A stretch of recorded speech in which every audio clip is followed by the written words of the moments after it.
ఎటువంటి నొప్పైనా సర్జరీ లేకుండా Indo British advanced pain clinic.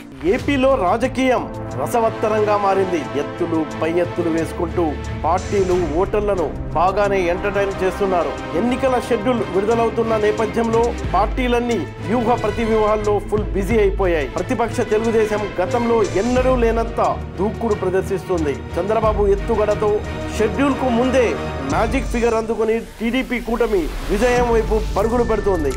నమస్తే, welcome to Telugu one news. నేను మీ ఫజల్.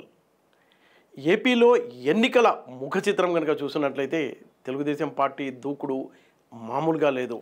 చంద్రబాబు నాయుడు చాలా వ్యూహాత్మకంగా, అంటే గతం కంటే భిన్నంగా గతంలో చేసిన పొరపాట్ల నుంచి గుణపాఠాలు నేర్చుకుంటూ చాలా వ్యూహాత్మకంగా వెళ్తున్నారని చెప్పవచ్చు. ఇంకా షెడ్యూల్ రాకముందే ఆ పార్టీ మ్యాజిక్ ఫిగర్ అందుకుంటుందా అంటే అవుననే చెప్పుకోవచ్చు.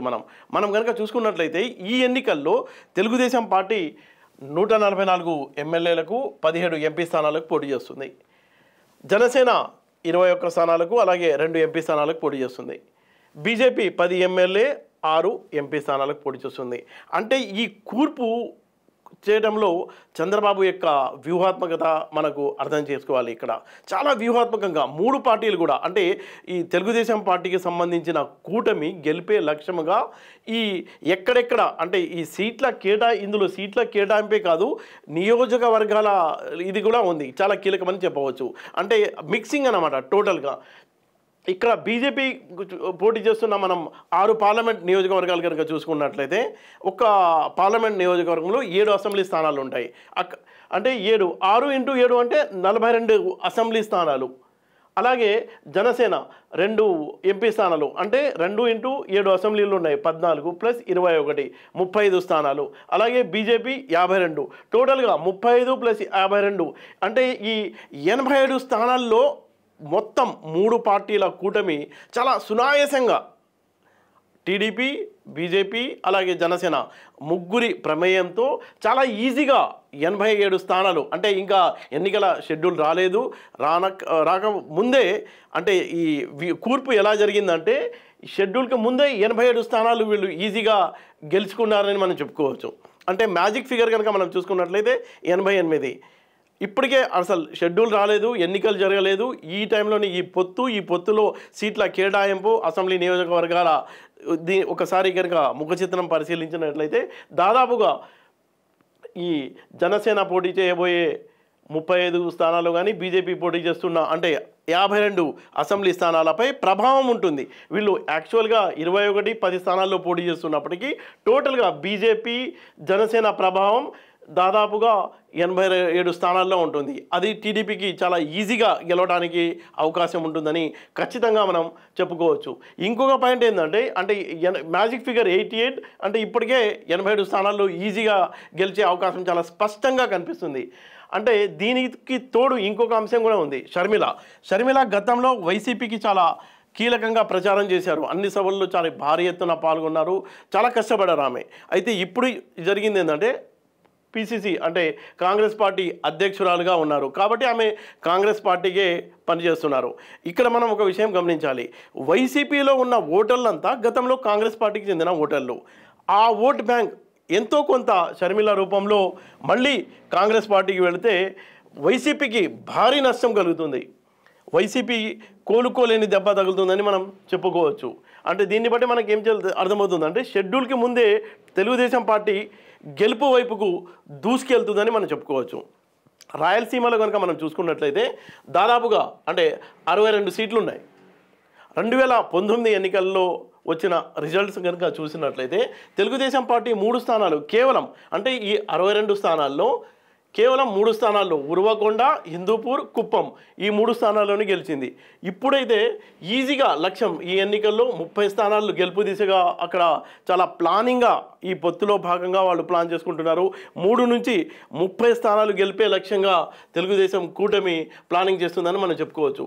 అలాగే నెల్లూరు కానీ, కడప కానీ ఒక్క సీటు కూడా గెలవలేదు ఎప్పుడు ఈ 2019 ఎన్నికల్లో. అయితే ఇక్కడ ఆ 2 జిల్లాల్లో కూడా మ్యాక్సిమం సీట్లు గెలవడానికి ఆ టీడీపీ కూటమి ప్లాన్ చేస్తుందని చెప్పుకోవచ్చు. అలాగే ఇప్పుడు అనంతపూర్ కానీ, కర్నూలు కానీ, చిత్తూరు కానీ ఈ 3 జిల్లాల్లో అత్యధిక స్థానాలు గెలవడానికి తెలుగుదేశం పార్టీ కూటమి గెలవడానికి అవకాశాలు స్పష్టంగా కనిపిస్తున్నాయి. ఇక మనం ఉత్తరాంధ్ర కనుక చూసుకున్నట్లయితే శ్రీకాకుళం, విజయనగరం, విశాఖపట్నం ఈ 3 జిల్లాలు కూడా గతంలో కానీ ఇప్పుడు కానీ తెలుగుదేశం పార్టీకి కంచుకోట అని చెప్పవచ్చు. వైసీపీని ఇక్కడ చాలా సులభంగా దెబ్బతీయడానికి అవకాశం ఉంది. ట్రెండ్ ఇప్పుడు ప్రస్తుతం నడుస్తున్న ట్రెండ్ కనుక చూసుకున్నట్లయితే ఇక ఉభయ గోదావరి జిల్లాల్లో కనుక చూసినట్లయితే జనసేనతో పొత్తు ఉండడంతో ఇక్కడ టీడీపీ అంతగా ఫోకస్ పెట్టాల్సిన అవసరం లేదు. మొత్తం పార్ట్నర్ పవన్ కళ్యాణే చూసుకుంటారు. ఇక్కడ మిగతా టైం వేరే దాని మీద కాన్సన్ట్రేట్ చేయవచ్చు టీడీపీ. ఇక మిగిలినవి గుంటూరు, కృష్ణా, ప్రకాశం జిల్లాలు ఈ 3 జిల్లాల్లో 15 స్థానాలు కనుక తెచ్చుకుంటే ఇంకా గెలుపుపై భారీ మెజార్టీతో తెలుగుదేశం పార్టీ అధికారంలో రావడానికి అవకాశం ఉంది. గతంలో ఈ తెలుగుదేశం పార్టీకి పొత్తులు అనేవి కొత్తవి కావు. గతంలో కూడా ఈ పార్టీ పొత్తులు పెట్టుకుని సక్సెస్ అయింది, ఫెయిల్ అయింది. ఎందుకు ఫెయిల్ అయింది, ఎందుకు సక్సెస్ అయింది కూడా మనం చూద్దాం ఒకసారి. 1999లో తెలుగుదేశం పార్టీ బీజేపీతో పొత్తు పెట్టుకుంది, గెలిచింది, అధికారంలోకి వచ్చింది. తర్వాత 2004లో కూడా పొత్తు పెట్టుకుంది, ఓడిపోయింది. 2009లో ఏం చేసింది తెలుగుదేశం పార్టీ? టీఆర్ఎస్తో అంటే అప్పుడు సమైక్య ఆంధ్ర ఉంది, వామపక్షాలతో పొత్తు పెట్టుకుంది, అప్పుడు కూడా ఓడిపోయింది, అధికారానికి దూరం కావాల్సి వచ్చింది. అయితే 2014 కనుక మనం చూసుకున్నట్లయితే బీజేపీతో పొత్తు సక్సెస్ అయింది, అధికారం చేపట్టింది తెలుగుదేశం పార్టీ. అంటే కొన్నిసార్లు పొత్తు పెట్టుకోవడం వల్ల కొన్నిసార్లు గెలిచింది, కొన్నిసార్లు ఓడిపోయింది. కారణం ఏంటి అని కనుక చూసుకున్నట్లయితే కారణం సింపుల్. పొత్తు పెట్టుకోవడంతో సరిపోదు, అంటే ఓట్లు బదలాయింపు జరగాలి. ఓట్లు బదిలీ అయితే గెలిచింది, ఓట్లు బదిలీ కాకపోతే ఓడిపోయింది. 2009లో మహాకూటమిలో టీఆర్ఎస్ వామపక్షాలతో కలిసి తెలుగుదేశం మహాకూటమిగా ఏర్పడి కాంగ్రెస్ పార్టీని ఢీకొట్టింది అప్పుడు. అయితే టీఆర్ఎస్ నుంచి కానీ వామపక్షాల నుంచి కానీ ఓట్లు బదలాయింపు కాల. మెయిన్గా అప్పుడు టీఆర్ఎస్ నుంచి ఓట్లు బదలాయింపు కాలేదని చెప్పుకోవచ్చు. అయితే ఏమైంది, కొన్ని సీట్లు ఎక్కువ వచ్చాయి, అంతేకాని అధికారం రాలా.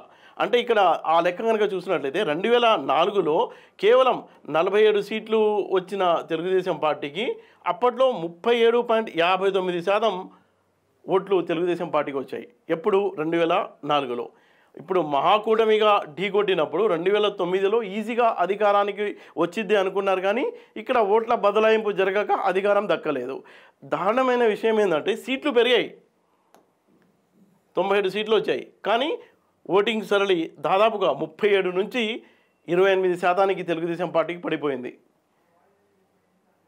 అంటే అప్పుడు ఓట్లు బదిలీ అయి ఉంటే ఇది పెరిగేది, ఈజీగా పవర్లోకి వచ్చేవాళ్ళు. అయితే ఈ అనుభవాన్ని ఇప్పుడు ఎన్నికలు త్వరలో జరగబోతున్నాయి. తెలుగుదేశం పార్టీ, జనసేన, బీజేపీ కూటమిగా ఏర్పడిన నేపథ్యంలో 2009 ఎక్స్పీరియన్స్ని దృష్టిలో పెట్టుకుని చంద్రబాబు నాయుడు 2009ని ఒక గుణపాఠంగా తీసుకుని ఏ చిన్న అవకాశాన్ని విడవకుండా ఎలాగైనా అధికారంలోకి రావాలన్న ఏకైక లక్ష్యంతో చాలా వ్యూహాత్మకంగా వెళ్తున్నారని మనం చెప్పవచ్చు. అయితే ఈ చంద్రబాబు వేసిన ఎత్తుగడల వల్ల టీడీపీ కూటమికి షెడ్యూల్ కంటే ముందే గెలుపు దిశగా పయనిస్తుంది. దాదాపుగా 87 అసెంబ్లీ స్థానాల్లో చాలా ఈజీగా గెలిచే అవకాశం, గెలిచారు అని కూడా చెప్పుకోవచ్చు. ఇంకా కొంచెం కనుక అక్కడ సెట్ చేసుకుంటే ఈ షర్మిల ప్రభావం కూడా చాలా ఎక్కువగా పడటంతో వైసీపీ కోలుకోలేని దెబ్బ తగులుతుందని టీడీపీ వర్గాలు అంచనా వేస్తున్నాయి, కూటమి కూడా అంచనా వేస్తుంది. అయితే ఈ ఓటు బదలాయింపుకు ఏం చేయాలి అనే దాని మీద కూడా తర్జనలు జరుగుతున్నాయి. బీజేపీ యొక్క అధిష్టానాన్ని ఇక్కడ ఆంధ్రప్రదేశ్కు పిలిపించి భారీ సభలు పెట్టించి వాళ్ళతో వీళ్ళ మధ్య మంచి అండర్స్టాండింగ్ ఉందన్న మెసేజ్ పంపేలా అందుకు సన్నాహాల్ని చంద్రబాబు నాయుడు చేస్తున్నట్టు మనకు అర్థమవుతుంది.